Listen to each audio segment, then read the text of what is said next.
kamu kabarin aku ya. Kalau aku lagi marah, kamu harus kasih aku waktu untuk sendiri. Aku gak nyaman nih kalau kamu suka jalan sama teman kamu yang itu tuh. Semua yang aku sebutin itu adalah boundaries yang biasanya muncul di suatu hubungan nih wellmates. Tapi, apakah menetapkan boundaries itu sehat untuk dilakukan? Atau hanya sekedar larangan atau tuntutan? Yuk kita pelajari bareng-bareng. Boundaries. Seperti arti katanya, boundaries itu merupakan batasan atau limit seseorang. Namun, kalian perlu mengingat nih, bahwa boundaries itu adalah pelindung diri yang digunakan untuk membedakan posisi dan keinginan diri kita dalam satu hubungan. Jadi, boundaries akan menjaga keamanan, kesejahteraan, serta membentuk hubungan yang sehat dengan orang lain. Udah tahu nih soal definisi boundaries. Tapi, wellmates pernah nggak sih ngerasa udah setting boundaries nih ya sama pasangan maupun sahabat? Malah masih ngerasa sering dimanfaatin, nggak dihargain, memberikan lebih dari yang seharusnya terkait waktu dan materi, bahkan ngerasa powerless ketika berada di dalam situasi tersebut. Kalau iya, wellmates bisa aja nih sedang bertemu dengan unhealthy boundaries. Jadi gimana ya sebenarnya tahu perbedaan boundaries yang healthy dan unhealthy untuk dilakukan? Selain menentukan batasan apa aja nih yang bisa kamu terima dan enggak, wellmates juga harus memegang prinsip boundaries, yaitu tegas dan masuk akal. Batasan yang ditentukan juga harus konsisten, tidak lemah, dan sesuai dengan value diri sendiri. Yang dimaksudkan yaitu, jika kamu hanya ingin menetapkan boundaries untuk mengendalikan dan memanipulasi, maka kamu sendiri tidak memiliki penjelasan yang masuk akal terhadap boundaries yang kamu tetapkan. Kedua, jika kamu terlalu ingin menyenangkan orang lain dan membiarkan mereka melakukan hal-hal yang membuatmu tidak nyaman, kamu akan sulit untuk berkata tidak dan tegas terhadap apa yang kamu rasakan. Yang ketiga, ketika wellmates merasa seolah kebutuhan dan keinginan kamu tidak sepadan untuk disuarakan, atau bahkan tidak mengetahui value yang ingin dicapai, orang lain akan gagal mengenali ketidaknyamanan yang kamu maksud, sehingga menghasilkan ketidakpuasan emosional dalam berhubungan. Maka, secara singkat, wellmates harus bisa menjelaskan batasan yang ditentukan, berani mengatakan tidak, memiliki value diri, dan mengenal diri sendiri dengan baik. Karena kita udah tahu perbedaannya, sekarang kita lanjut yuk ke penjelasan kenapa sih kita harus banget nih menetapkan boundaries pada hubungan. Tentunya, setting healthy boundaries itu sangat penting ya. Healthy boundaries dapat menciptakan kepercayaan, rasa aman, dan membangun hubungan yang sehat. Jika boundaries kita dihormati, kita akan merasa didengarkan, diakui, dan dihargai. Healthy boundaries adalah tentang bagaimana kita ingin diperlakukan, apa yang akan kita terima, dan apa yang tidak. Semuanya didasarkan kepada kebutuhan dan keinginan kita sendiri. Bukan satu hal yang egois kok untuk memiliki boundaries. Hal ini berarti kita memahami nilai diri kita dan mengetahui prioritas kita, serta memastikan bahwa orang lain juga melakukan hal yang sama. Healthy boundaries membantu kita mencapai beberapa hal berikut.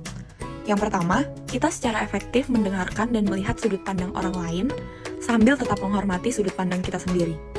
Kedua, kita melatih self-respect dengan mempertahankan pendirian kita. Yang terakhir, kita menghindari konflik dan kebencian di masa depan. Nah, belum selesai sampai di sini nih wellmates. Setelah tahu betapa pentingnya bagi kita untuk bisa set boundaries, sekarang kita perlu tahu gimana sih cara untuk set boundaries dengan baik. Walau begitu, wellmates juga perlu ingat bahwa walaupun kita udah set boundaries dengan baik, hal ini nggak menjamin orang lain akan bereaksi secara positif. Kita nggak bisa mengontrol cara orang lain merespons permintaan kita. Tetapi berikut ini adalah beberapa cara yang bisa wellmates gunakan untuk mengurangi kemungkinan orang lain merespons dengan negatif. Yang pertama, fokuslah pada perasaan dan kebutuhan kita. Dalam proses setting boundaries, mungkin kita perlu menyebut perilaku menyakitkan orang lain. Tetapi, hal itu tidak seharusnya menjadi fokus utamanya. Apabila kesalahannya menjadi fokus utama, orang akan cenderung bersikap defensif. Maka, fokuslah untuk mengkomunikasikan apa aja yang kita butuhkan dan harapkan. Yang kedua, sampaikan intinya dengan jelas. Terkadang, dalam upaya untuk bersikap baik, kita memutar-mutar pembicaraan dan tidak secara jelas meminta apa yang kita inginkan dan butuhkan. Ketiga, sampaikan secara spesifik. Mintalah apa yang sebenarnya kita inginkan atau butuhkan dengan spesifik agar memudahkan orang lain untuk memahami perspektif kita. Yang keempat, gunakan nada suara yang netral. Pastikan untuk berhati-hati dalam pemilihan kata yang digunakan dan cara kita mengucapkannya. Hindari teriakan, sarkasme, makian, dan tanda-tanda kemarahan lainnya, karena akan cenderung membuat orang lain berhenti mendengarkan dan mulai membela diri. Kelima, pilihlah waktu yang tepat. Idealnya, pilihlah waktu ketika kedua belah pihak dalam keadaan tenang, cukup istirahat, dan tidak terganggu oleh hal lain. Kenyataannya, tidak selalu ada waktu yang tepat, dan jika menunggu terlalu lama, kita beresiko menumpuk kebencian. Jadi, pilihlah waktu terbaik. Yang keenam, pertimbangkan kebutuhan orang lain. Terkadang, kompromi adalah hal yang tepat. Kompromi memang penting dalam satu hubungan, tetapi ingatlah bahwa tidak seharusnya hanya satu pihak saja yang mengalah dan berkompromi. Orang yang suka menyenangkan orang lain cenderung memilih untuk mengalah daripada berkompromi. Itulah kenapa kita memerlukan boundaries.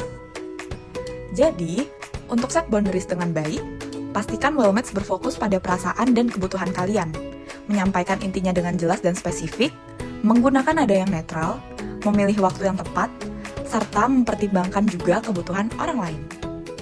Gimana nih Wellmates? Udah ngerti kan sekarang gimana membina hubungan dengan menetapkan boundaries dengan pasangan, sahabat, ataupun keluarga kalian? Semoga dengan informasi yang udah diberikan, Wellmates jadi semakin bijak ketika berhubungan dengan orang lain ya. Kalau ada yang masih bingung atau mau cerita pengalaman kalian seputar boundaries dan hubungan interpersonal lainnya, boleh banget nih komen-komen di bawah ini. Tapi kalau sungkan, tenang aja, kita dari Welcome juga memiliki layanan konseling. Jadi teman-teman bisa bercerita dengan peer counselor atau psikolog profesional via online maupun offline. Untuk detailnya, teman-teman bisa cek sosial media kita di description box ya. See you next time Wellmates, dan jangan lupa mampir ya!